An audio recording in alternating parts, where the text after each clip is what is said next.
America దేశంలో పెరిగిన ఈ సేవకుడు దేవుని సన్నిధిలో తీర్మానం చేసుకున్నాడు. ఆ దైవజనుడు పెరిగి పెద్దవాడై 171 దేశాలను కదిలించే గొప్ప దైవజనుడిగా మార్చబడ్డాడు. 21 కోట్ల మందిని ప్రభు తట్టు త్రిప్పాడు. ఆల్మోస్ట్ 100 కోట్ల మంది ప్రజలకు దేవుని వాక్యాన్ని ప్రకటించాడు. ఆయనే ద గ్రేట్ బిల్లీ గ్రహం గారు.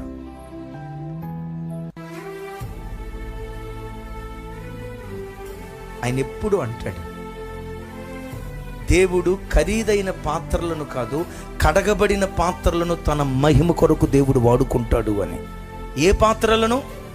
ఖరీదైన పాత్రలను కాదు, కడగబడిన పాత్రలను దేవుడు వాడుకుంటాడు. అమెరికా దేశం అంటే బురద బురద బురద అని అందరూ అనుకుంటారు కదా. విచిత్రం చూడండి, ఆ బురదతో కూడుకున్న లోకంలో బురదలో తామర వృక్షం ఎదిగినట్లుగా ఆ దైవజనుడు దేవుని కొరకు ఎదిగాడు.